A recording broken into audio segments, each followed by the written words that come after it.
All right, back again this week with Daniel and Charlie, and hopefully a few other guests. Talk some comics, show off some campaigns we have coming up, and uh, what stuff we have in stores and what shows we'll be at. So yeah, good to be back. Thanks for coming, guys. Dude, thanks for having us back. Yeah. So Daniel, you were just telling us that you're going to go to Buffalo Comic-Con this weekend. Yeah, Nickel City Comic-Con. I'm going to be at table 14. Phantom Bar should be at table 306 across the hall. Somewhere across the hall. I'll have American Dreams in various permutations. I'll have Night Wrath. I'll have anthologies I'm in. I have a couple CGC stuff to sell. And, come out and have a good time. And also just for launching the Kickstarter. Because I can't do it because I'm setting up at 10 o'clock. Someone else, my PR guy's going to launch it at noon for me. So, my life's so much easier because I'm like, can I even launch it from my phone? I think you can, but you have to use the web interface. You can't use the mobile app. Yeah, it's stupid. They think you figure out to do it, And also tomorrow, issue 3 of Band of American Dreams comes out into shops. So, awesome. Cheers to that. And double-sized issue 4, which for people back to the Kickstarter version, there'll be 4 and 5 combined, coming out at the end of next month. But I'll have some copies potentially of issue 4 at Nickel City. I'll just pop in the issue 3 link right here. All right, cool. Put that on our other comments. But I've been meaning to ask you. I was thinking about this today. So I know the sort of short pitch for American Dreams. These Jewish American gets powers in an Edison experiment. Mm-hmm. And I think it starts at like 1900, or what's the time period? It starts at 1900, yeah, 1900. Okay, great. For 1900. I always like stuff I think Indiana Jones in canon is supposed to have been born in 1900 as well. Makes sense given the timeline. Yeah. I always liked how much it then kind of defines the century and all that. But can you tell me a little more about, I've been meaning to ask you about American Dreams, because we're going to work on something that also kind of takes place in that time period. Yeah, well, we were discussing something. At least. And thinking. But yeah, it's basically what came to mind is like, this is like you're listening to a piece of music and like, it gives you thoughts turning my head. So I was listening to a original cast recording of the show Ragtime, which is also based off the novel Ragtime, which is set a little further, 1906, but has some of the same historical characters by coincidence, but I digress. And basically I was thinking to myself, what if there was a superhero in that time period? And that's when the light bulb went ding! Because a lot of issues you see in the book of Ragtime, the Gilded Age, kind of happening now. And when the first draft was written, it was 2016, so there was a certain election going on. Kind of add fuel to the fire. Oh, I heard about that one. Yeah. Yeah. A big one. Cool.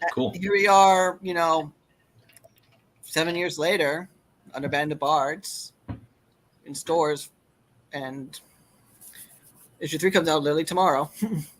So I've seen some people take pictures of they got it today, I guess, from their various comic book shop mailing thing. But. Very cool. Exciting stuff. Yeah, I mean, Scarlet Twilight's still coming out. I think 2 came out last week. Yep. And it's just so exciting to see, people take pictures and post them. Just to see that finally getting out there after so long is an awesome feeling. So I can't wait for my hardcover from the Zoop. Oh yeah. We're pumped about that. We just talked to the printers were a little quiet for a little bit there. We finally got back in touch with them to iron out some questions they had about the inside front cover and how we wanted to handle that. So they have everything I think they need now. So we should be any day now getting an ETA on when it goes to press, and should go out shortly after that. So are you able to share who the printer is that you're using? I don't know the exact name. It's who Zoop generally works with. Oh, okay. It's not, the generally I've used, it's not Kablam, who I've used in the other campaigns. But actually, I think I do have that information if I can go through my email. Yeah. So they sent me a quote, but I do not remember the exact name. I think it's somebody out west that they have a pretty good relationship with. Makes sense. But so I'm excited to finally get that squared away, and getting excited to launch August, which I think we're going to do on just August 1st to August 31st. Makes sense. Should be easy to remember. I My hope. birthday is the 3rd, so I'm gonna back on the 3rd and just like give you a gift in return. How about that? So. And I'll be traveling back from Buffalo on Thursday. That's gonna be an interesting day. I might make it back. I'll just be like a zombie. Yeah. It's a good, at least 6-hour drive from Brooklyn to Buffalo and back. Yeah, I was gonna say that's at least it's a nice drive. It's a nice drive, yeah. We're gonna take it more. We're gonna drive up Route 17, then go on to the highway for that. How long of a drive is it? 6 to 8 hours with stops. That's crazy because I can get to Buffalo from Virginia in like less than 10. Well, yeah, but you have to remember we're cutting through mountains and going like that's this. true. Yeah. It takes you've got to cross the river. That's our problem. I mean, I'm right by the river, up about 30 or 40 miles north of you.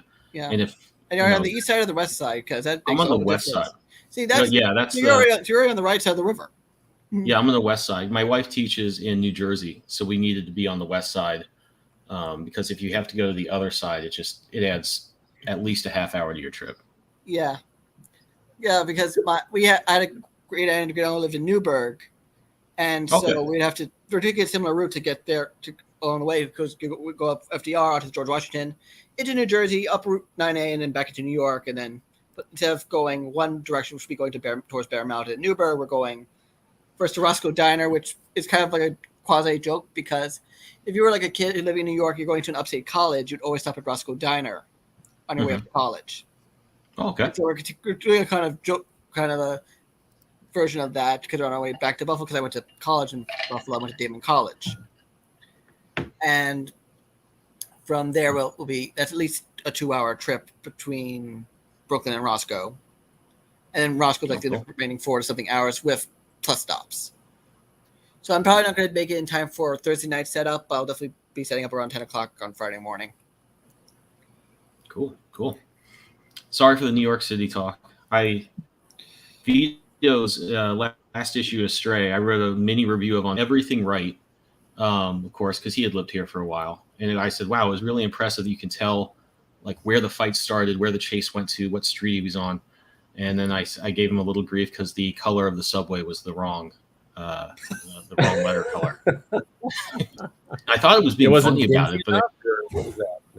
No, it was. I think he colored it blue, and it was a yellow. It was the Q. I want to say he was QNR. I'm on the Q line. I should know. It's yellow. Yeah, but I thought I was being funny about it, but I think I came across as picky, which I didn't mean to do. I will say that working in 1900s New York, you can fudging somewhat a bit more because very different city back then. I could have pulled full references, so you can't get like a exact street by street thing. So I can futz around with stuff, but like I have to put in like elevateds versus subway, because subway's not built to like another couple of years. That's why if you guys read the Kickstarter version of the trade, there's the whole thing about the Sandhogs. They were the guys who built the subway initially. Cool. Yeah, I had an elevated train in Scarlet Twilight, and I had it going the wrong direction just because it made sense for the storytelling on the page. I didn't want it to be going from like right to left, but it drove me nuts that it wasn't actually correct. So it's like I can fudge around, but like there is a quasi map I want to do of New York City of 1900, just because I basically put the Jake Gold's family's tenement roughly where the tenement museum is now. Okay, and that helps as a point of reference. And then of course the big sweatshop fire, it's a nod to the Triangle Shirtwaist Factory which was more towards Union Square. We're more in the Bowery, which is south of Union Square. So that's another reference. We talk about Yorkville, which I accidentally wrote down Yorktown in the original script. That's north. That's where a lot of German immigrants who were originally on the Lower East Side moved towards. Lower East Side, of course, and it's easy to note down where J.P. Morgan is because his mansion is still a museum, and that's on 37th and Madison, and so on and so on and so forth. That's one of the few extant things from that era we got left. Yeah, I always liked how it's a little silly to get hung up on it if it messes up the story, but like it was so cool in Marvel in the 80s when like Spider-Man would be going somewhere and it made sense, or even made sense within like, I'm going by the Baxter building and it got messed up last month when the Juggernaut came through or something like that. So always cool to add it. They apparently had a person at Marvel for years whose sole job was keeping track of whatever was going on in the comics. That's awesome. Of course, that job is probably long gone. Yeah, I'm sure. Continuity manager, and I'm sure that's gone. Yeah. Locally, we have the guy who created the Marvel Universe guides. So he talks about it, and like, believe it or not, it was just like a website. They eventually were like, "Hey, can we take some of this information?" Like it was like a fan website of like 40 people who would update it, like a wiki. Right, but then, and I don't hate Bendis. I don't say this to hate Bendis. When Bendis came around, continuity got loosey-goosey. And they just got so frustrated with making those and having to like readjust and write things in these things to make the continuity make sense for them. And they were just like, we can't do it without you guys going back to the normal continuity of things, which is pretty interesting. Yeah. I've been rereading a lot of old Bendis stuff. I'm old. I mean, from like the mid 2000s. It's really because I didn't like his Superman stuff all that much when he went over to DC. Yep. But I got to say that Marvel stuff is a lot stronger than I remember. Yeah, I mean, I'm a huge Bendis fan. So I just to give you some context, I actually may be able to. No, I don't have it right here. So I was pre-Bendis, like pre-Ultimate Spider-Man Bendis. Like I loved him on Twitch. I loved him on Goldfish. I loved him on Jinx. And I was sending him mail on the regular. And I actually sent him, I was working at McDonald's and I stole when they do Monopoly things, I stole a hash brown, all the little sleeves for a hash brown and put it in a thing and sent it to him.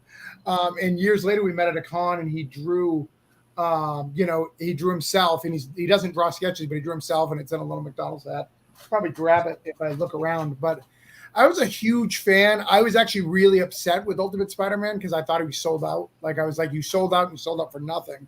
Because remember, at that time, they had just finished Chapter 1, the Howard Mackie Spider-Man run.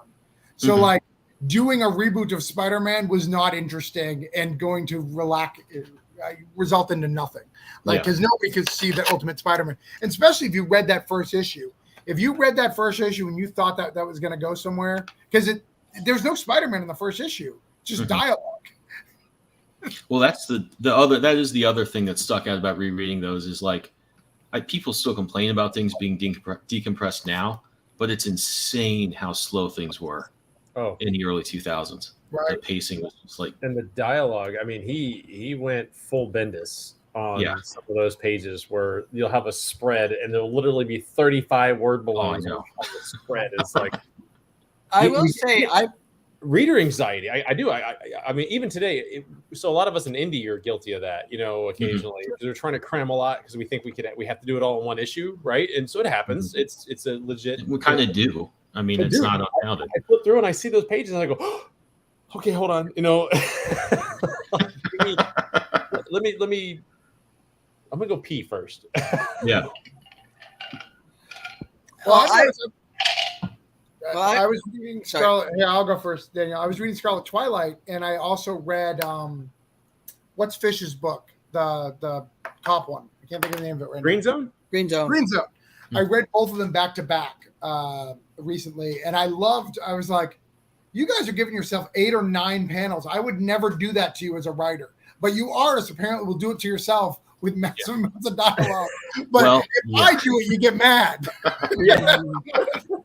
The double standard, you turds. No, right? It's not a double standard. It's how much is in each panel. That's the biggest thing. In fact, I didn't have time. I wanted to put together a video in just like a Blender screen capture of like a scene and comparing it to a panel description and just showing how the more you describe about the scene, about the characters, how far apart they are, and just visually show how much every bit of description closes off your options for layout.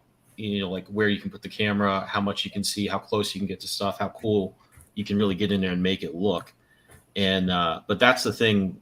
When we do like the 8-9 panels a page, if you do it in a way that's like really easy to draw, then it works out. And Scarlet Twilight's a huge cheat because you can get away with like doing that retro stuff. You can get away with so much nonsense.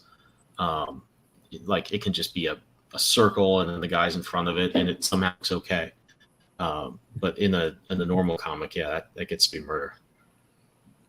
It's like that little cartoon with the writer saying, "Oh, I can just write a whole bunch of stuff; it'll come to life." The artist starts thralling him. Yeah. But like, I brought my copy. I think I got in middle school or high school of Ultimate Spider-Man, like the hardcover 1 through 12. And I forgot I had my name written in it. And Ben was like, "Oh my god, you brought this again? That's adorable." I'm like, And I got a laugh out of that. And it was actually very nice because during the pandemic he was supposed to do one of those classes through the Hero Initiative, and something happened and they had to push it back. But to every person who was supposed to go and be in this little master class, he sent like comps and signed comps of so many of his books to each person, which was very nice of him. I was surprised that I actually somebody posted. Some other artist, I think, posted a page from maybe Torso or Goldfish or something like that, one of his early comics, without any description, and it said like, figure out, can you guess who the artist is? And it looked like, I think my guess would have been Sienkiewicz or something like that, and it took like tons of comments before somebody figured out it was Bendis's drawing, which was actually pretty solid, better than I thought it would have been. Well, I only read that photo tracing. Oh, good.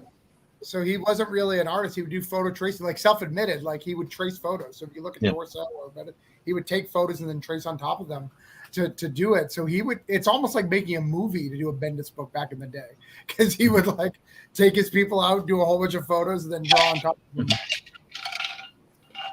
Well, he did a good job of it, better than a lot. I mean, we all artists use reference. I'm not going to deny that, but there's so much stuff now that looks heavily referenced that was like not as well thought out as that. And years ago, many years ago now, I was doing some work for a really small publisher called Chimera, and the guy that ran it was a writer.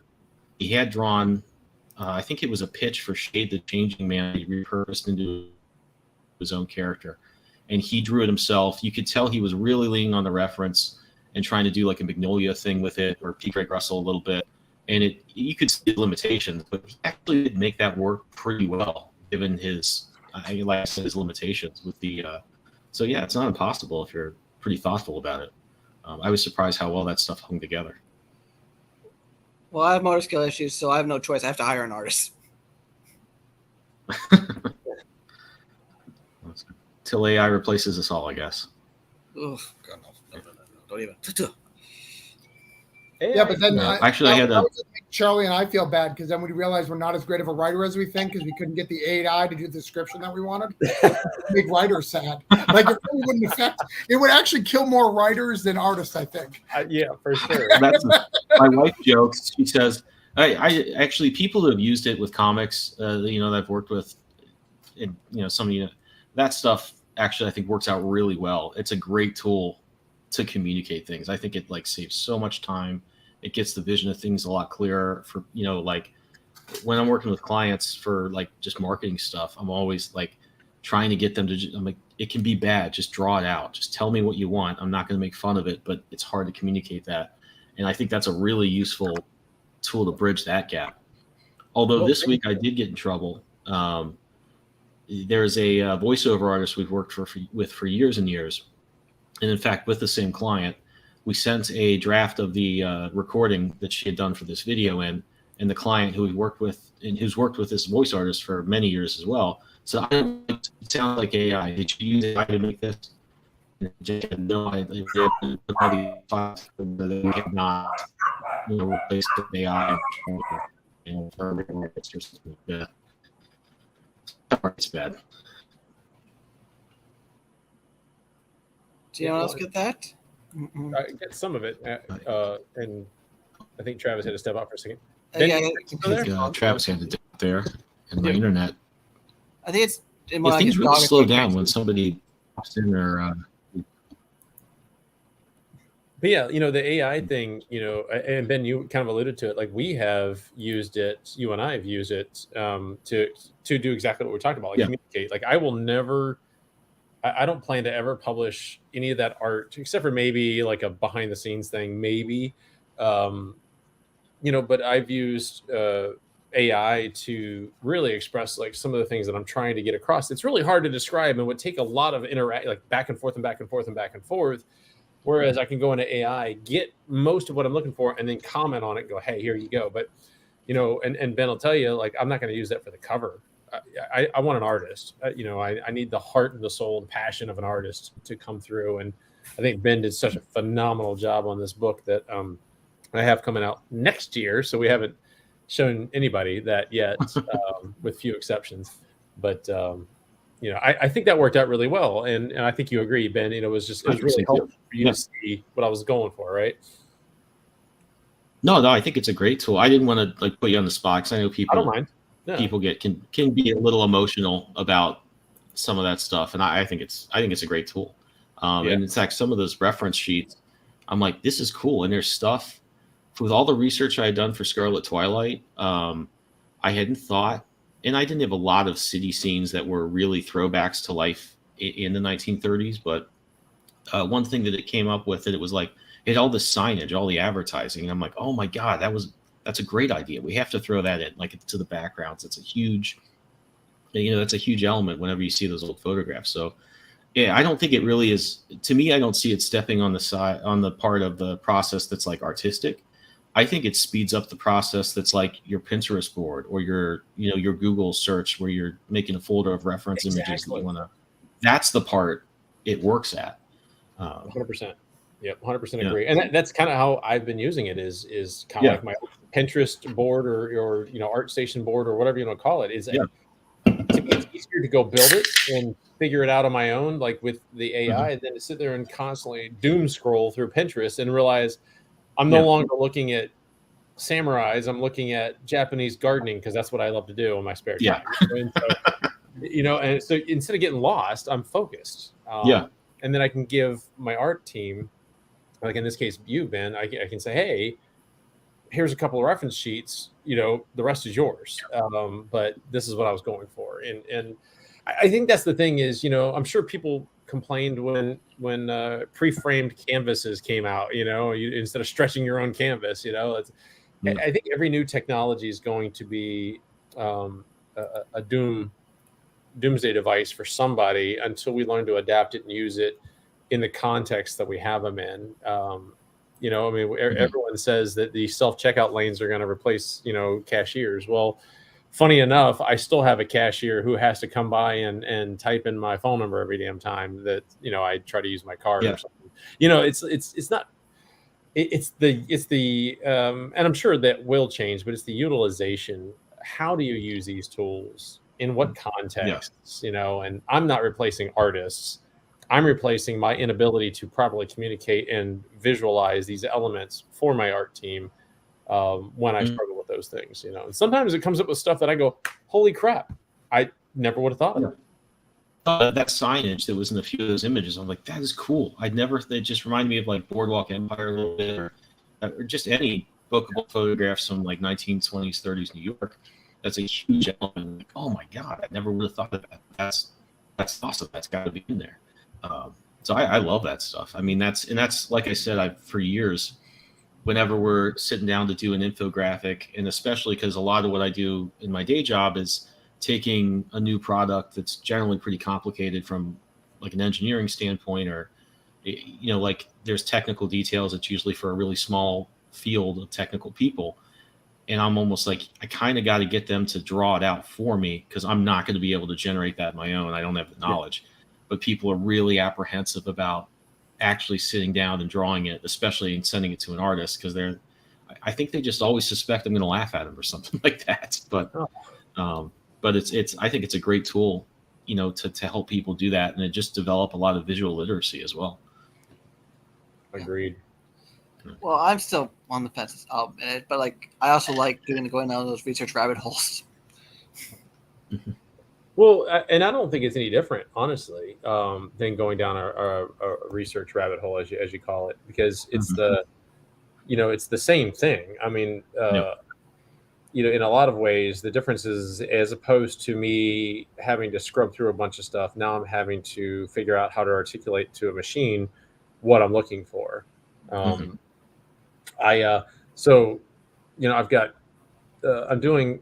You guys have all seen John Wick, and you've read Yakuza stuff and other like assassin clan groups and stuff where they have these death medallions or tokens or coins of some sort, and they mean different things. And kind of spoilers. I'm actually working on a coin that's going to be a little 2-inch coin. It's going to be a neat giveaway.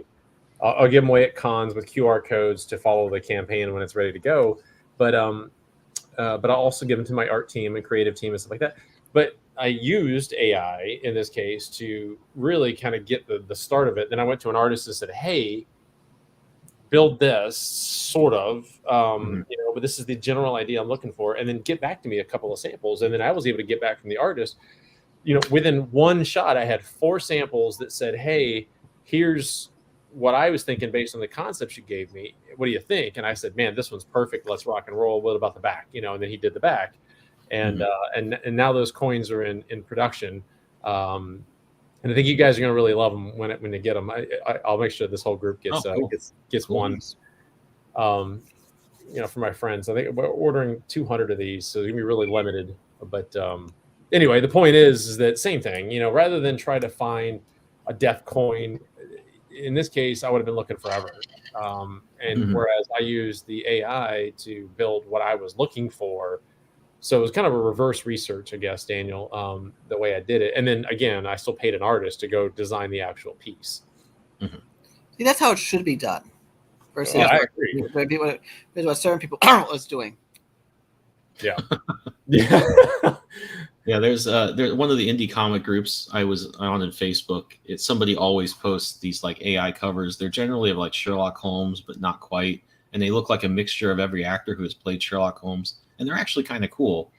But every time somebody starts getting upset in the comments, this is AI, and there's a big argument. So it kind of can get hot button. It can be. And I understand that. I mean, I do too. So I posted a theory the other day of where I think AI is okay, and maybe you guys don't agree. I'd love to hear you guys' thoughts. I think it's someone like Tim Sale, who I love. I think he's an amazing artist. I think he's really easy.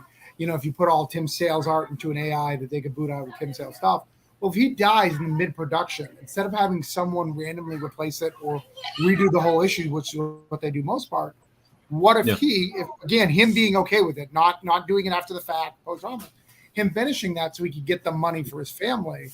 Like, I think in those cases could be really, really good. Sure, it's not going to be, Tim, but but could it be used to help the family after the fact, Yeah, and I think if it's done ethically, like you're referring to, contractually, ethically, I think it's great. So the Crow, for some reason, the Crow has come up a lot lately. I don't know if it's an anniversary. I haven't paid attention.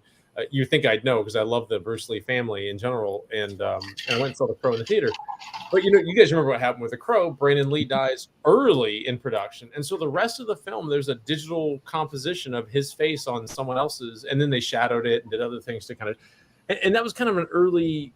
That was like a prelude of what we're talking about now, right? Is finish the thing with someone else's body, but his face, and like you're saying, Travis, again, if it's done ethically and contractually, and especially if his estate benefits from it, then, end credits given and all the other stuff. I mean, again, I think to me, ethically, there's a long list of things that should be included.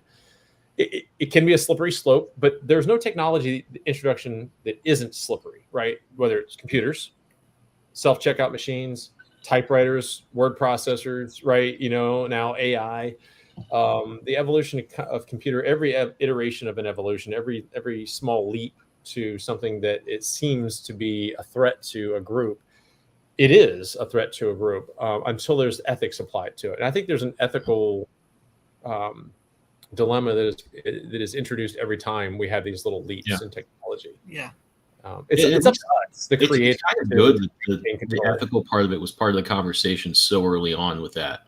Not that I've seen interviews with people that are really instrumental in developing some of this, or professors at MIT, and they've even called for like a moratorium for like 6 months to figure everything out ethically, develop some rules, which of course will never happen. But I have to say, to give humanity a little bit of credit, at least we're talking about it for once. I think most big jumps of this sort, it's just like nobody's even thinking about that until 5 years later. So yeah, maybe this will work out I hope a little so. better. We'll see. But yeah, interesting Yeah, I stuff. saw a commercial recently, and I'm not sure what it was for, but it showed like this guy trying to sell washing machines. He's like, "Why do we need washing machines? It'll save you time, Mhm. but you got to rent the power from the city, so it's going to cost me more thing." And like them going, "You're trying to lock us down in a system like back in the day how it would be," and it's all the same. This is all the same conversation we've had since day one. Yeah. You know, what is it worth? You know, what is your free time worth? / what are you willing to sacrifice to get something? You know. Yeah. I think definitely, and those of us on this call, I mean, there's no doubt that this group is very concerned about, what it means to our peers, to each other. Mhm. So there's an obvious concern, but I think I've seen a great deal of creators handle it well. And I think, again, some of the stuff that some of us have done together is probably the prime example. There might be better examples, but at least it's good examples of how we still interact and utilize the technology to our benefit. Ben, I didn't charge you any less, or I didn't pay you any less for that cover, did I? No. So, the good news is that we still can take care of each other in this context. And, I think, Travis didn't AI me a draft of his, of the OGN that we're working on together for next year. Nor will I. Would have had better grammar if I did, though. I should have put it through GPT real quick, just one time, and then send it over. But no, I did not. No, but I will AI draft your contract. Don't worry. I mean, I was going to send my life over to AI anyways. I mean, why not do it with you? Sure. Take the wheel. Oh, sugar. Mm. Yeah, no, it's an interesting conversation to have, and I don't think it's going away anytime soon. So we'll have plenty of content about that. So August. Yeah, I can show off some August, actually. I continue to love what I see, what you're putting out here, man. I'm tickled to death. It gives me such good, like, Buck Rogers, Flash Gordon vibes, like, in all the good ways. And I think I told you this, like, one of the books that I'm writing now is, I describe it as like Buck Rogers meets Robotech meets X-Wing Rogue Squadron meets, whatever. So there's a whole bunch of other things, Top Gun. But cool. I've been wanting to revisit Buck Rogers, mostly because of Aaron Gray, but for a while now, just to do something that's kind of different. And I haven't seen a lot of Man Out of Time stuff done recently. So I thought, let's go back to that trope, right? Mm-hmm. Yeah, I think that trope has had a good break. I think. Yeah. And I started watching that show again. They put it on Tubi. Yeah.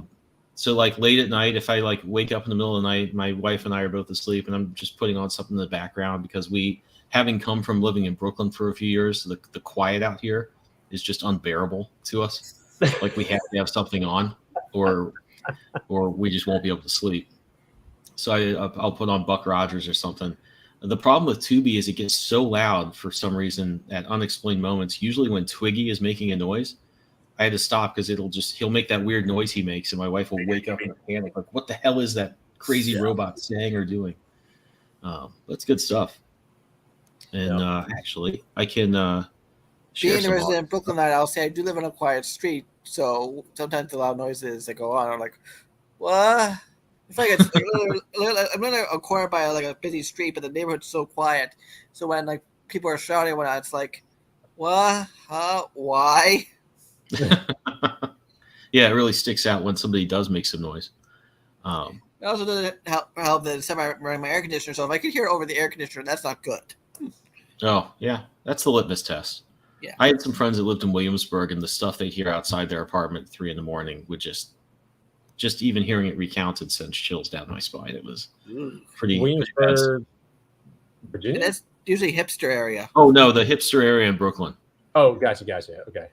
It's part hipster, part from territory. So much. Yeah. It's actually the the really famous steakhouse there, Peter Luger, is in Williamsburg, and they won a Michelin star for like 30 years in a row or something like that. And they have each year's review on the wall when you're waiting to get your table. If you look at, he started in like 1980, every review is like, you shouldn't go there without an armed escort or a tank. And when I went to Williamsburg, it was like, I couldn't afford to live there. It was too nice. So you couldn't even imagine it being like unsafe, you know, in the way it used to be. I went But you there for just my read birthday it one each year. year, and it's like, it used to be the Warriors territory or something, and now it's, you know, pretty expensive. And it's cash only too, unless it's Yeah, I remember that. or the personal credit card. I think I was gonna say I haven't been there in a long time, but I only went there once for a birthday. it was good. I liked it. Yeah. And we're good steak, good cream spinach, good potatoes, and a very good apple strudel. Never had dessert there. I was too full from everything else. But if I get back there, I'll give it a try. Eat dessert first. That's what I do. You know, that's not a bad policy, frankly. It really gets short shrift. Yeah. But I had so much. My wife and I went to Cleveland this weekend. We went to a wedding, a family reunion. So we were just stuffed. And there was more good food than I could possibly eat. So none of the desserts got tried out. I feel like I missed an opportunity there. Did you play the Cleveland Rock soundtrack from Drew Carey to make sure It did come on the radio once, actually. Nice. Yeah.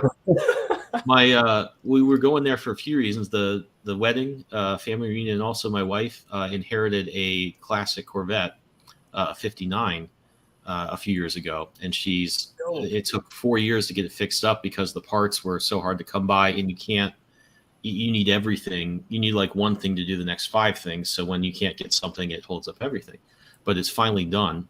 So after years of waiting, she got to drive this thing around town, show all her friends, wanted to see it, and waiting to see it for years. And at one point, we were driving through. Actually, I think part of Cleveland is supposed to be from the show. It's stolen, I want to say, and we were having stolen that came on the radio. We blasted it out. Good stuff. Breaking up bad. But to Woke up a little bit there. Oh, sorry. I wondered why everybody was quiet, but maybe I just was telling a boring story. No. No. Well, the Wi-Fi. I too much. just didn't hear you. Oh, sorry. But to jump into August here, the pre-launch is live.gg, and I'll throw that in the comments here in a second. But I've been working on refining this cover, and it's actually been one of my favorite things to do because there's so much extra stuff in here that never ended up on a book. Actually, the cover here is from that it's great to find a home for all this artwork. And it was also through all the 80s Transformer books or stuff, and really trying to make the cover and the design of this book look like my Transformer arcs or my Archie-Man books. Because I wanted this to feel a lot like this was an 80s cartoon that you sort of forgot about and somebody's bringing it back. So really excited to get that one out there. And recently, I'm working on the sequel to Purgatory. And I think I showed these pages last week to you guys, but working on the first time we see these villains here, Kill Cyborgs. And so I've been working on this today, just trying to figure out. I had kind of come up with a design for this guy and his other villains, but I'm kind of really refining the design like on the page to figure out, okay, how does this look cool? How do I want the shoulders to look? How do I want the reflective surfaces to work? And really getting into the weeds on that. So it's been a lot of fun to dig into that. But this summer, I'll be working on this, and hopefully once we get this book out in everybody's hands, I'll be ready to launch the sequel that I had some artwork there from. But yeah, excited for that to come out. Me too. I'm looking for. I backed. So I think we talked about this last time, maybe not, but I didn't know Ben from anybody. When I saw Scarlet Twilight, I was like, holy crap nuggets, I gotta back this. Like, this book looks so dope. And so I was an instant fan. And when I had the the goal to finally ask Ben to do something together, I was super pleased to find out how first off how great a dude you are, how humble you are, but I just love working with you. I think it's so relaxing Thanks. to work with you. Yeah, and the output is phenomenal. I think I've got really great covers for this issue of God Quest #2. But I keep going back to yours, like visually, like my brain for as much as and it's no knock on anybody else, Ariel or Cody or The Eli, other covers are amazing. right? But I mean, I Yeah. absolutely love yours, and part of it I think is because the design required me to break the logo, and I always liked that, and maybe that's just the '80s kid in me, the old X-Men. You guys remember the X-Men where the Sphinx was? I think it was the Sphinx, right? That was crushing the logo and. Right. Yeah. I'm dating myself now because nobody else would date me. But that cover always stuck with me. And anytime someone broke a cover or did an overlap or something, really kind of introduced an interesting. I don't know. I just like it. So, but your art's gorgeous. So. Well, thank you. I will say, to be fair, I was lucky to do the cover of those that was just throw the guy out there, make him look cool, and then that's all you got to worry about. Whereas their covers have a lot of story, and I think there's a lot of intrigue there. And you see the villain, you see some of the setup of the plot, and then I think it's almost most times kind of an inverse. The less there is you have to show, the cooler you can really concentrate in making it. So those other covers are fantastic as well. But dude, I appreciate it. Yeah, no, and it's great because I accidentally. So Pat Shannon and I talk about this a lot. We were on a panel together. We were talking about covers, and somebody asked about variant covers. It was a self-publishing thing, and how many variant covers should you have and stuff. And Pat has a philosophy that 3. You can have more, but 3, and he's had plenty more. But including main or what's that? Including main or in addition to? Including the main cover. Just 3 total. Yes, I agree with that. And so one cover should be something from the story, the internals. Something should be iconic, and one should be just damn good, and that's basically. And I actually have those notes somewhere that I wrote down from when Kat said that, and so I put it in my own personal notes. And you captured that. Ariel did one that is from the story. The main cover's from the story. Cody did one where we did the villain reveal, which is also from the story and slightly iconic. It's kind of a throwback to the Man of Steel, John Byrne. If you guys remember when Lex Luthor is standing in front of the computer and the computer says, Superman is Clark Kent or vice versa. Yeah. And he's like, And so we had that, which I thought was really a fun little kind of. I did get that. I didn't jump instantly to that reference, but it did make me think of it. Now that I look back on that. And then yours captured the whole just badassery, right? Just the character's phenomenal. He's just looking great. It's a very iconic image. And then Eli's is great because I haven't done, and I don't tend to do a lot of public political statements, but Eli's piece was, I think, beautiful and powerful, and it has a good statement to it. Hopefully nobody, if people get upset about it, maybe that's good, maybe that's bad, but I think it's a really beautiful cover that he did, and I'm really excited about that one too.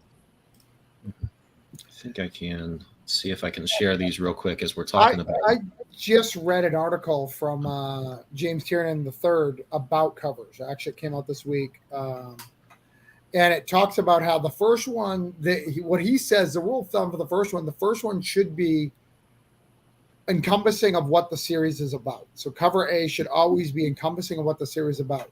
That may not always be the best visual cover, but you need to be able to go something cool plus what the series is about as a whole. And then the rest can kind of be cool and something iconic and can also change things as I go. I do the rule of 3 as well. But, I've also made mistakes where I didn't really have a vision for the cover. So when I got all my covers back, I'm like, oh, I really have the same cover 4 times. 4 different artists with the same cover 4 different times. You don't want to fire anybody or not use one, so you just got to go with it. But I was like, yeah, I need to be more. This is what it is. This is what it deliberate. Yeah. Well, and this is honestly one of the first times I think that I was actually deliberate on that. I with Spider Squirrel issue 1, I had a total, because there was a store exclusive, a total of 10 covers, which is stupid, just for the record, anybody getting out there, because that costs. I mean, that makes the book price go way up, and there's not a big return on that investment. But yeah, I thought these 4 covers. I love these covers. Yeah, thanks for sharing, Ben. And to your point, like what Tinian said, like that first cover that captures what's going on. That's the story, right? That's an internal. There's a piece of that inside that issue that I've shared before, and actually in those pages that we preview below, actually kind of gets into it a little bit. But those are the 4 covers we have there. Yeah, this is great stuff. This is like everything I like about Todd Knock and Howard Chaykin, and the colors are so sharp. Right. I mean, this is just really. I've seen the whole thing. This is great stuff. I mean, Thanks. this is better than you'll see at the big 2. I can't. I mean, maybe not Brian Hitch. It's as good as that, but I mean, this is just better than anything else out there art wise. It's giving me real Scion vibes from CrossGen. You remember Scion? Yes, yeah. I love that book. Yeah, it's giving me very, very Scion vibes. I mean, obviously that guy did crazy amounts of details in the background, but like the art of the characters and their emotions, like I feel it. Well, that's a huge compliment. I mean, it's funny because I would have been published. That was Jim Chung, wasn't it? I was going to say, I think it was, yeah. Yeah, but it's funny you referenced CrossGen. I would have been published sooner if it had not been for CrossGen. So my colorist, Michael Atiyeh, if you guys know Mike Atiyeh, he's awesome. Steve Ellis did a piece for me. And then I had, another Steve, and even my letter in my brain just farted out. But anyway, and then Andy Smith, who has gone a little sideways since then, but they all got signed by CrossGen. And so the book I was working on, I have 1 finished page. I have 3 pages that are fully penciled. And then I have 1 page that is just roughs. And it's like, that was my book. By the way, Travis, that's the book you're writing now. Nice. Yeah. So I didn't give you any of that detail. Because I think that story is passé, and I think it's time for something fresh and new. So, but the same characters. Well, we do have a spider squirrel who jumps through multiverses, so maybe we can use that stuff as a backup. I'm pretty clever on those things. Pretty clever. If you show me pages, that's my secret. Like the Broke Down secret. If you look at Broke Down, I use the same last page for the first page of the next book. Like I am cheap. Like whatever I can do to get things going, to move things. I used old art that someone gave us a sample page. It was like, hey, can I buy these for you? Now it's a 4-page backup. Like let's go. Changing the dialogue. It was the first 4 pages of the book. Like I am the king of that. By the way, one thing I didn't tell you, and I need to start doing this. I need to put this in my contracts. But I really want Spider Squirrel or Trash Panda to show up somewhere. Right.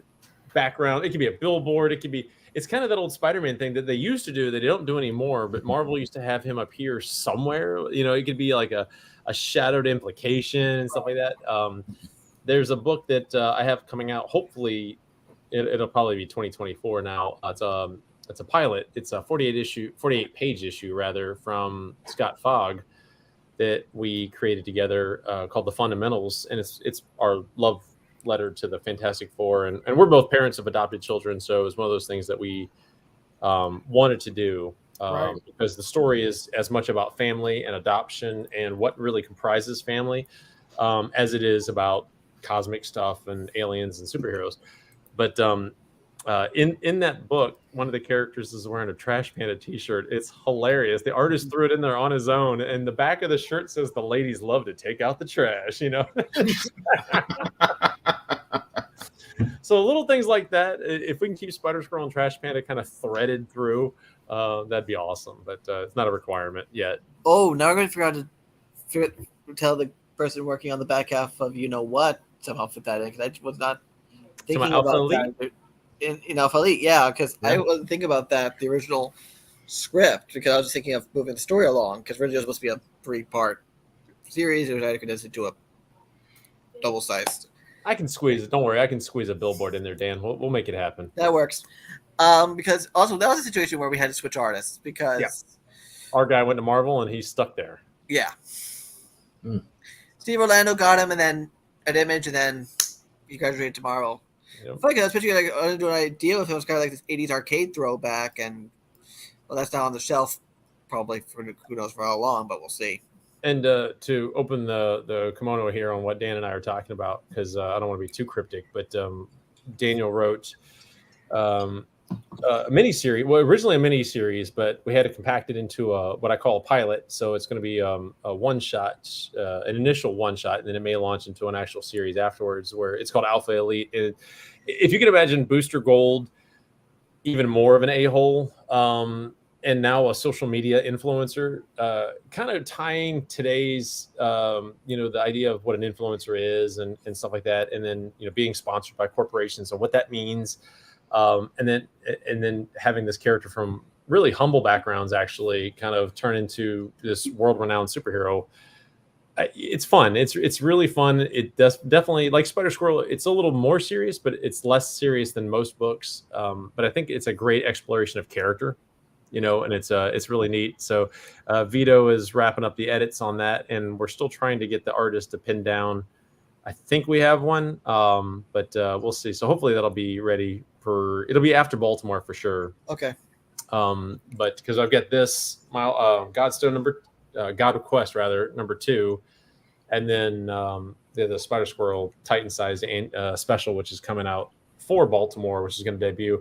Somebody mentioned Chaykin earlier. I think that was you, Ben. Was that? It was, yeah. Yeah, I was saying these faces have, without being like cribbed from him at all, have like a really great, like this guy especially has a really great like Chaykin amount of expressiveness. And then some of the detail you see like in the forehead or the mouth shape, it was like the first thing I thought of, but it was so unlike his work too in terms of the rendering and obviously all the great work in the color that's the first thing that sprung to mind. No, I'm thankful for this team. It's funny though that you said Chaykin, because I smiled when you said that. So I'm a guest at Baltimore this year, and I don't know if I'm allowed to say what the celebration is this year publicly, but I will say that there's a piece of art that we're going to have in the yearbook for Spider Squirrel that is a love letter to Chaykin, and I think you guys are going to really, really dig it. So hopefully, fingers crossed, I'll get approval for it to be the Baltimore exclusive cover for the Titan size special that we're going to launch. So, oh, awesome! Because I think I've read a couple of things for that too, or at least one thing for it. It may be public. I don't. It's hard to tell. And when they start asking you for things, I'm referring to the special, not the program. Oh, okay, yeah. You did write something in that. I actually have pages. Dan, I haven't shared with you. I don't think you said show me those pages either. Well, you showed me the layouts. I'll tell you what. How about I share screen here, and let's see. I'll just share my entire screen. All right, and you should have this weird little thing going on. Sorry, I didn't mean to throw you up there before you're ready. If you didn't want to. No, I don't mind. I don't really care if you guys, because you're not going to see a whole lot from my. And Charlie, if we're both going to be at Baltimore, maybe we should think of a crossover print or something. That would be cool. Here you go. Later. So I don't know how well you can see that, but these are. This is a page from a story that is in the Spider Squirrel. Oh, cool. Titan-sized annual or Titan-sized special. It was going to be called an annual, but so this character that is standing next to, or rather sitting next to Spider Squirrel, has cerebral palsy. His name is Damocles. He's modeled after my godson Ethan, who also has cerebral palsy. It mostly affects the left side of his body. So you'll see this character lean to the right a lot in his chair. His chair is kind of like a Metron chair. I wonder if I could show you another picture here. That's another story from it. There he is, if you can see here in his chair. I guess I could hide my family messages, huh? Yeah. I was really offended that you love your wife or daughter or whatever. But it really offended me, and I'm going to have a meeting with my wife. About yeah, there's a lot of love here, man. Such nasty comments to defend. So fun story. So Damocles right here, the character hops in, and there he is in his chair, and you see how he's kind of slumped over. The image is reversed, but whatever. He's slightly on his left side. The character. So if you guys don't know Damocles, the story is there's a sword over his head, and it's either going to kill him or save him, that kind of thing. So it's one of those double-edged sword things. It's worth reading real quick to understand. A lot of people use it inappropriately or not correctly. But anyway, in this case, this character was given the choice of near infinite power, but you have to keep your cerebral palsy, or I can cure your palsy. And he elected for the power because he realized the lives he could save. And he'd already lived with his cerebral palsy long enough that it's a part of him. So he didn't want to give himself up. And that's kind of a reflection of my godson, and just the resiliency that they have. It was triplets, and all three of them have different levels of CP. So that was my little love letter to him. The other thing is that this pizza that Trash Panda's holding is actually shot in this shot is from a pizza joint local to me called Benny Vitale's. I think I have another shot of it here. Yeah, there it is. When Damocles first shows up. And you see Benny Vitale's in the background. And the size of that slice is not exaggerated. The actual pizza slices are huge. I shared it on social media recently, and I tagged Riley Brown because Riley Brown's brother owns this pizza joint and the chain that goes with it. And so I tagged Riley, but that slice, it literally takes a plate and a half to hold it. So and even then it's hanging off the plate. So it's kind of funny. So that's your story, Dan. There you go. Because I literally wrote him because I wrote the page see Damocles coming out absolutely Jack Kirby here. Surprise girls really? I'm trying to eat here. Yeah. I think he captured it pretty well. So there you go. All right. So that was a teaser for the public, first time exclusive. How about that? I want to share something. I just got something in my email to share. Can I share something? Absolutely.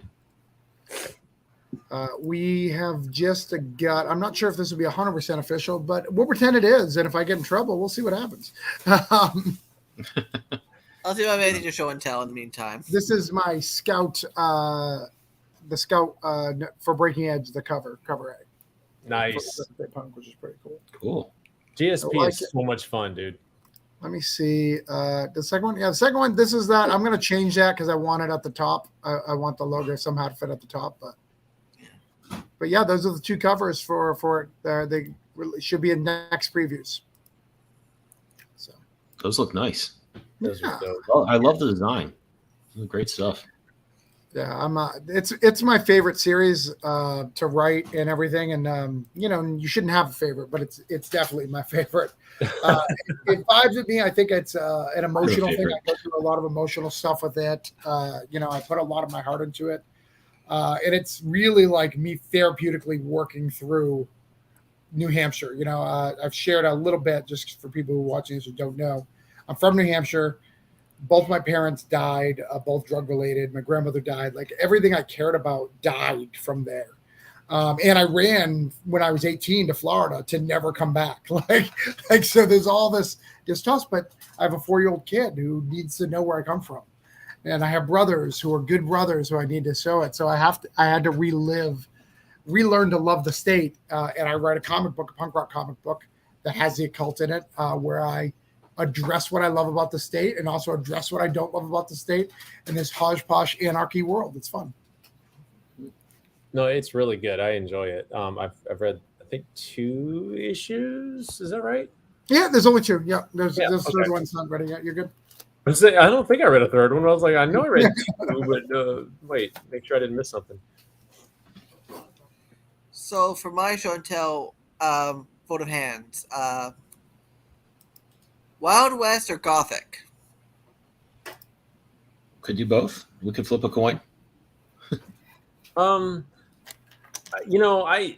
depends. Like the last good kind of Wild West thing that I enjoyed, this is just the last thing that I read and enjoyed, so it's not a statement to anybody, but was Unlikely Hero Studios did Doc. The Medusa? The Doctor. No, Surgeon. Oh, fart. Now I can't even think of the stupid name. The Surgeon. Yes, The Surgeon. Thank you. Yeah. It was The Surgeon. Yeah. Okay. Yeah, I think that was the last really good indie one that I read and enjoyed. So I'd love to see a good Western that would work out. Otherwise, I'd say go Gothic. Because I could show a bunch of pages from the Western, not so much from the Gothic. Because I only have like 2 inked, 1 penciled. Yeah, go for it. Just show what you want. Yeah. Okay, let's see if we can do a little column A, a little column B. Well, need to set up a couple things to get this ready.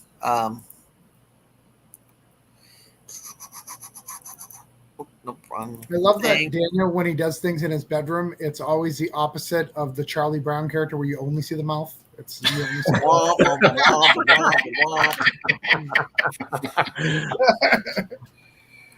Awesome. which kind of makes him look Canadian. I'm going to be honest.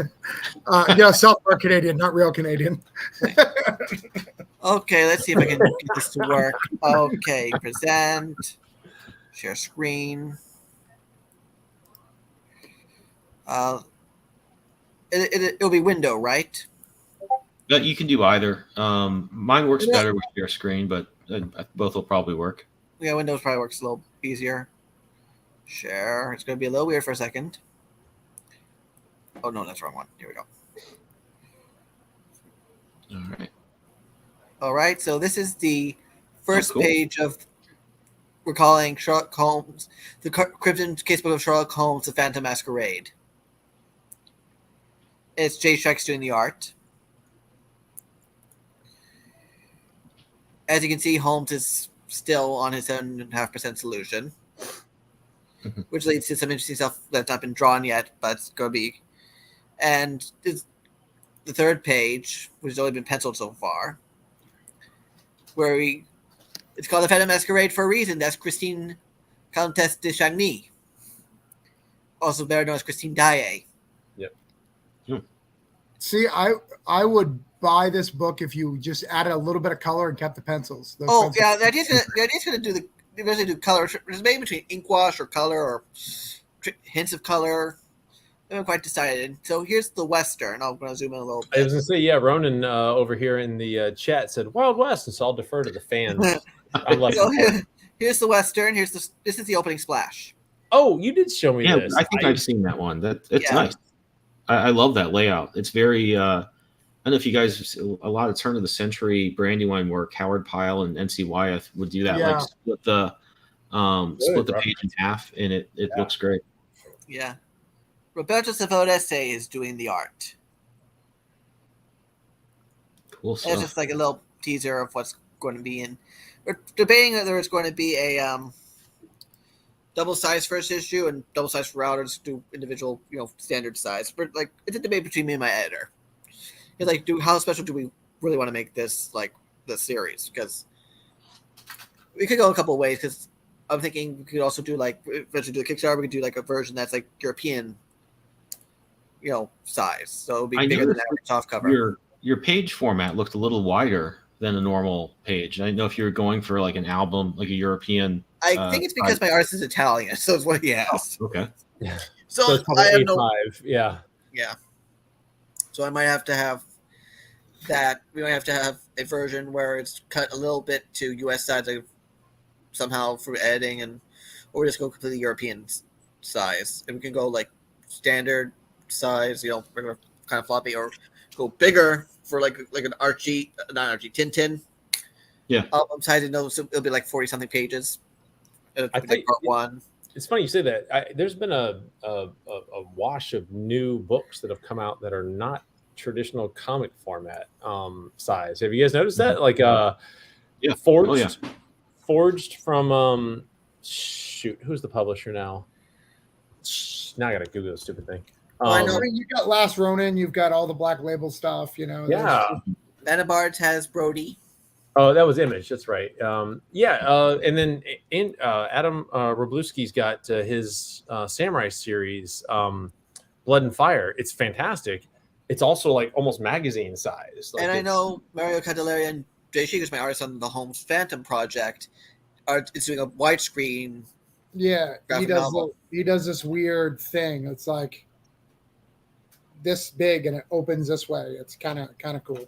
It's Derek cool. Donovan did It's something weird similar. because I can't bag and board it like normal, but it's cool. Yeah. Well, Like, and my argument for those people who want to do that, that's great. But again, think of shelf safe. If your goal is to get in comic stores, Yeah. probably not a Yeah. good idea to go bigger size because you're indie. They already know they're not going to sell a lot of you compared to the other stuff. well, I was So thinking making just big. doing Yeah. a limited edition of the giant size, but have like a more regular sized or Sure. Yeah. you know main. That wasn't like a directed at you. It was just a statement of fact. Oh no, I completely agree. It's Yeah. like because there's people do all these crazy things, and it's like Yeah, I think if you go back to what Byrne and Liefeld did in Marvel, and just flip the whole freaking book, but keep the same formatting, you're better off almost. If you guys remember X-Force number 16, Yeah. I read that like twice a year. yeah. I was probably too young. And So then before that, you had Byrne had an issue of Fantastic Four 238, something like that, where it was sideways. It was the first one ever. It was weird because people were like, "What the hell?" But it was groundbreaking. And whatever people think about Byrne, I know Byrne's kind of a iffy subject sometimes, but depending on the year, I might not even been born yet. So yeah, it was fantastic. So Mhm. you weren't born yet. What for X-Force number 16? I believe that because I'm 90, old. Yeah, I guess. All right. 90, I would have been like, if it was 1990, I would have been 94. 1 years old. So 94, 95, yeah. 94, Yeah, 95, I would have been 5 or 6. So Right. It's funny you say that. I was listening to Rob Liefeld on Comic Word Balloon. And I didn't realize it was an old episode at the time. And he talked about that. He's like, make them move the comic, make them like adjust the comic. That's how you know they're interested in stuff. And it was really interesting. And I decided, like, for the next issue of Granite State, like, I can get away with it with a book like Granite State. Let's do it. You know, let's make them twist the book. Make it. I go a will little say one of my crazy. favorite individual comics of all time, and I only have it in like trade format because of how things I was collecting at the time. I have it in trade and digital, and I have an absolute edition. It's in the Court of Owls arc of Batman. There's a whole twisty labyrinth. Yeah. Mhm. I had it twisted. Sorry, it was Spider-Man 16, but it was X-Force number 4. There you go. Mhm. I had Well, I to think write. that might be in the Todd McFarlane omnibus I got back there. Yeah, it probably is. Yep. Yeah. Yeah, it was He a didn't stay on crossover. too long, and so it was pretty early in that book. Yeah, and it wasn't long after that Larson took over Spider-Man, and I can't remember if X-Force went to.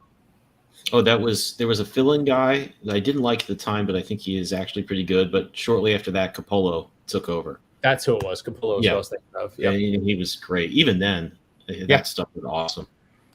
Oh, dude, and Yeah. Capullo's only got better. Worst. Holy shiitake mushrooms, right? Yeah, That dude's so good. and he was good. I haven't actually read his Quasar stuff, which somebody was talking to me about the other day. But his X-Force stuff was, I think, his second or third book, but it was already like I collected that Quasar series from issue 1 to like 30, whatever the heck it was that finished, and then I just happened to befriend Andy, who had a bunch of signed copies from because he did several issues of that, and that was a kid's dream, man. I loved that book. Yeah, from what I've read of Scarlet Twilight, Quasar's right up your alley. There's a lot of that stuff. Oh, cool. It has a very similar vibe feeling to it. Agreed. I always liked the hero. I just never read his own book when I was a kid, which is surprising because I would go. I loved comics when I was little and kind of got back into it when the Batman movie came out in the 80s. But I would read when we'd go to church on Sundays. We'd go to Burger King for breakfast. Then my parents would take us to the grocery store. They'd spend about an hour getting all the stuff, and they had a whole newsstand. And I would just read everything that came out every week. I'd read every book, and I could buy 2 books with my allowance. So my favorite ones I'd buy. And so I'm really surprised I had not come across Quasar and actually even read it, even if I didn't buy it. Quasar is really good. If you like anything about Green Lantern, I think you'll like Quasar. But the character is totally different. Like where Hal Jordan was like this cocky test pilot, maverick, kind of character. Quasar is a scientist. I mean, he's a young guy who just really gets stuck with these bands that he can't get rid of, and they do a really good job of building the character up while like throwing the Starlin-esque, cosmic stuff at him constantly. Yeah, I think it was a good counterbalance to what they were doing at the time because X-Men was very 90s X-Men. The New Warriors were popular, but the New Warriors are very ground level, Nova being the exception. Love New New Warriors was where I was, Me too.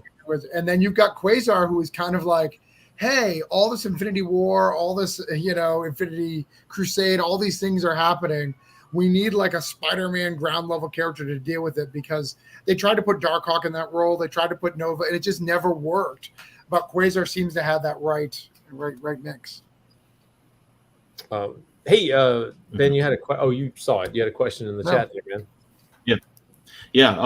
Yeah, and I had some New Warriors thoughts as well. But Sean, thanks for the comment. And I'm glad you're liking all the art. Scarlet Twilight, I can tell you a little bit about the next series. It's going to be a combination of Golden Age comics and Crisis on Infinite Earths. So we're going to have Captain Lancet. I know you're waiting on 4, so I don't want to spoil too much. That should be. We're still waiting for the printers to get back to us on what our ETA is, but I think you should have the digital if you backed on Zoop. But when we conclude 4, the world is at a stable place, but there are probably still some villains to deal with, and that'll be the next version of the story. So hopefully, end of the year, I'll start. It's going to be about 8 issues long, and I'm excited to start it. So hopefully everything will go well there, and I'll get to that probably January of 24. Hey, Sean, if you like Ben's art, you should back my book.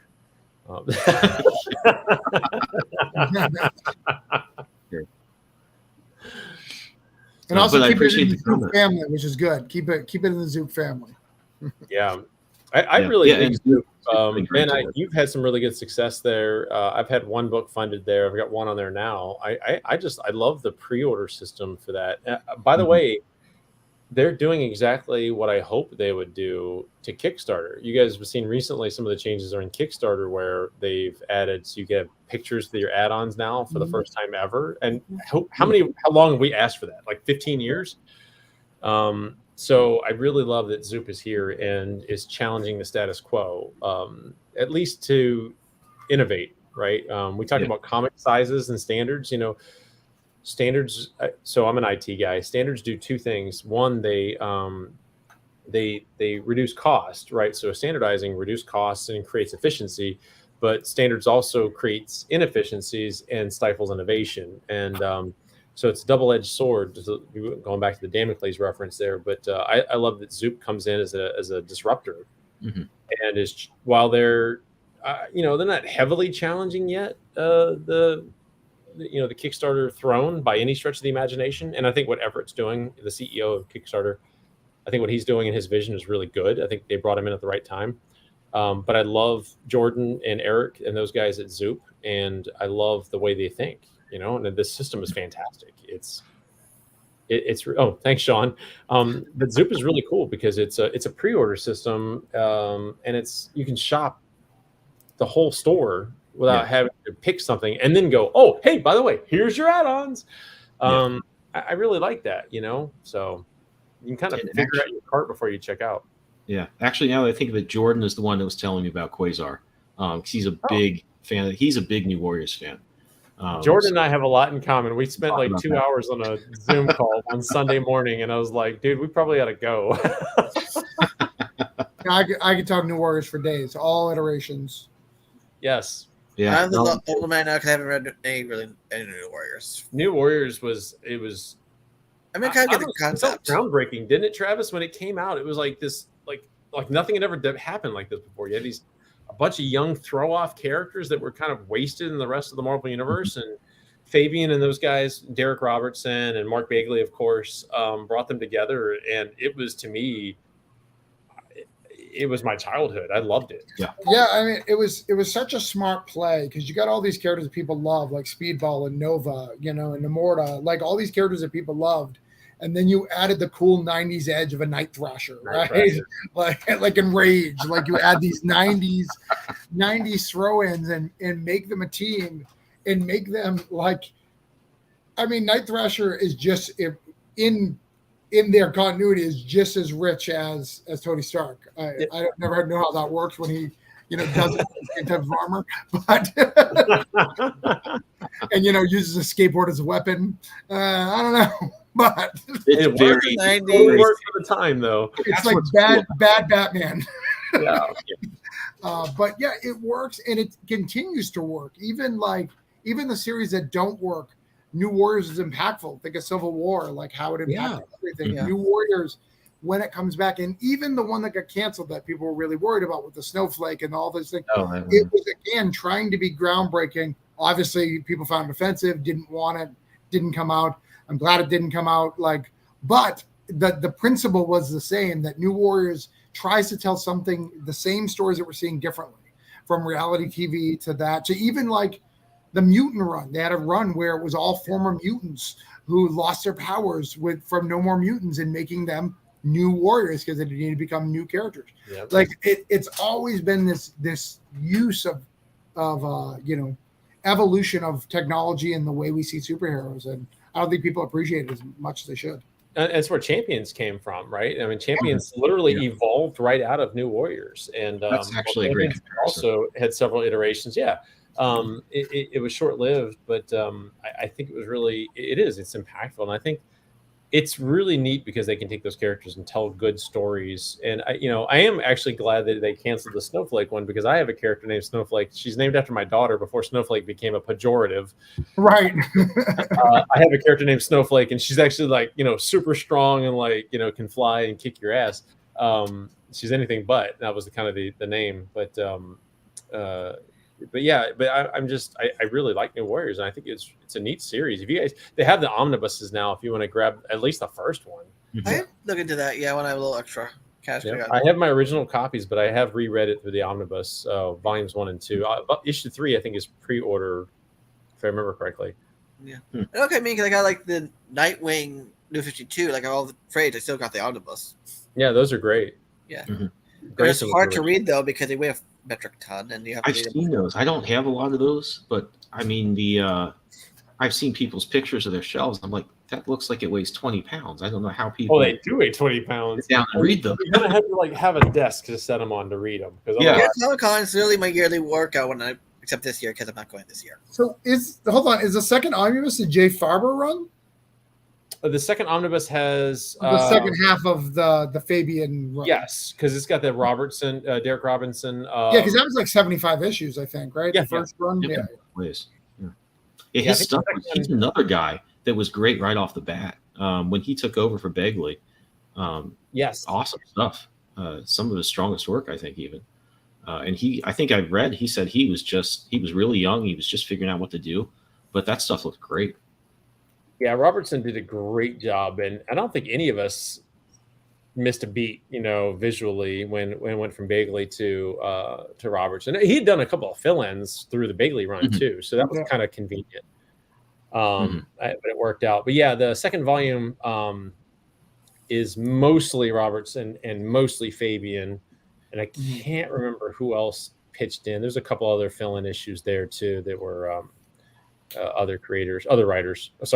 artists. So that one, let me see. That one went through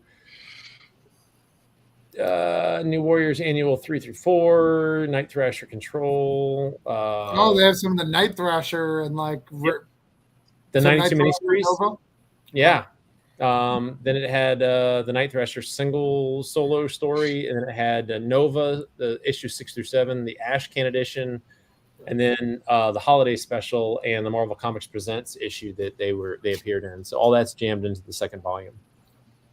Now, this I remember that holiday story. Yeah. I hadn't thought of that in forever. You know about omnibuses between DC and Marvel. Again, but it's just my opinion. DC might not reprint everything, but they reprint a lot of their omnibuy, which makes it convenient. Mm-hmm. Marvel doesn't, which is driving me nuts. I'm risking part 2 of the Clone Saga. I just see that one tone out the entire thing, and guess which version they don't print anymore. Well, you're not missing much because I know. It's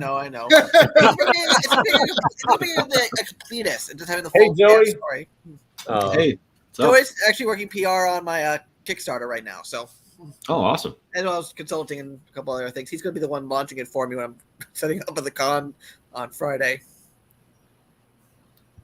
Very cool. Because I'm going to be swamped. Yeah. By the way, if anybody's in Virginia or close by, I have a con next weekend. It's a Fredericksburg Comic Con, actually in my hometown here, like 3 miles from my house. I get to be a guest, so you guys can come and see my wife cosplay as the librarian from the trade paperback. If you guys have read that, so she has a really cool like glowing book that opens up and like the pages glow. It's pretty badass actually. Cool. I will be at SuperCon this weekend. If you're looking for me, since I'm doing stuff, so I'll be in Florida with Pat Shan, which is cool. The first time I get to meet Pat Shan in person, which I'm excited about. High five his forehead for me. All right, you may find that offensive, but I don't care. And based on where he goes, I don't want to touch his forehead. I don't know what he's Offline, I will share some stories with you, my friend. Hence why I don't want to touch his forehead. I know some of them. Don't shake his hand either.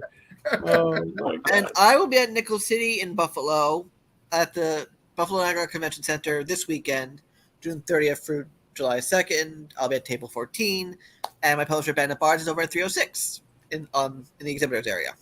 Awesome. Look at all you guys are in Band of Bards or like Red 5. I'm sitting here all by myself. All by yourself. Oh, I don't mind. I actually don't. I love publishing my own stuff, but I mean, I don't mind about like having the support structure after the fact. I like your way a lot more as I've gone to the other ways. I'm so anal. I cannot. I would like. I love like so. My guys at Freestyle, I work with those guys. I love them, and those guys they're phenomenal. They're great people. And Michael Watson and I were actually you should have seen us together at GalaxyCon last year. You would think like we were master salesmen. We were just blowing through books, sold out of all kinds of stuff. It was great. Right. At the same time, like, we have an agreement. Don't touch my stuff. Just I'll self-publish 100%. I'll put your logo on it happily because I'm such a snob. I really am. I'm such an ass. I'm very particular about how things go. Daniel, to your point, like you want the support. I don't want anybody touching my stuff. That's fair. But like Band of Bards has been very good to me. So they're good people. Oh, I love those guys. Don't get me wrong. I really do. But I'm happy that everybody turned me down at this point. Yeah, I like everything I've done with, and even ones who've turned me down. I know we're leaving soon, but Broke Down in 4 Dead Bodies. I pitched to Red 5. It got almost to the end. They wanted to put like squiggly marks through it, which would basically make the whole book squiggly marks. So that's why I decided not to. And CEX, but both of them were huge supporters on my Kickstarter for the trade, which was really awesome with personal notes going, hey man, we still love the book. It just didn't fit for the publishers, which like really just changed my whole mind of publishing. And I really needed it that week because it was a rough week. Yeah, I had the same experience with Band of Bards and Scout, almost exactly to that letter. Yeah. Those guys are both Brendan. I can email him anytime, and of course Charlie. Great folks, great people. The guys at Band of Bards have been outstanding, and I support them 100%. So if you guys pick on them, I'll punch you in the face. Leave them alone. I'm a pretty violent dude. But no, seriously, Band of Bards is great. So, I'm happy, Dan, that you ended up there. And you got the support you need because, to your point, you want to create and kind of let everybody else deal with the production side. Exactly. Yeah, that's perfect. That's what I found to be so great about Zoop and Red 5 is, I mean, I'm doing everything myself. And just having somebody that can jump in and have great ideas about how to put things out, but also just be able to handle other stuff is so invaluable. I couldn't imagine not having it. Yeah, like Band of Bards has mostly been hands off. Like the only real thing is like we want new covers. I'm like, fine by me. I got some of my friends and some new people. We just jammed some new covers out, and of course use some of our classics as well. I see Joey in the chat here. I'm sitting there thinking I need to work with Joey on something. I keep seeing his name on my Twitter feed. Joey, hit me up, man. Yeah, Joey, I got to throw you into the group chat for this as well. We should have him. He's been great on Rook and Knights. He's been really great. He came on like the last couple of weeks, and it's been really of help. Awesome. All right. Well, I think this has been a pretty good one. Hopefully, we'll be back next week. I'll have more artwork. Everybody will be at their cons. Hopefully, sell a lot of books. I'll hope to be there. I might not be because just depending on how the damn traffic is. Well, best of luck with that. Safe travels, everybody who's going places. And yeah, hopefully the next couple weeks we'll do this again. I don't know what that means. I hope it's not offensive. That's a heart. That's a heart. Oh, okay. There's a I heart. was doing a heart as well, just not the same shape. Yeah, Yours you was know, more we're all doing threatening. different hearts. I They all would do. be malformed. All right. Talk to everybody later. See ya. Bye. Thanks, Ben. And Thanks, thanks Internet. guys. Thanks for stopping by too.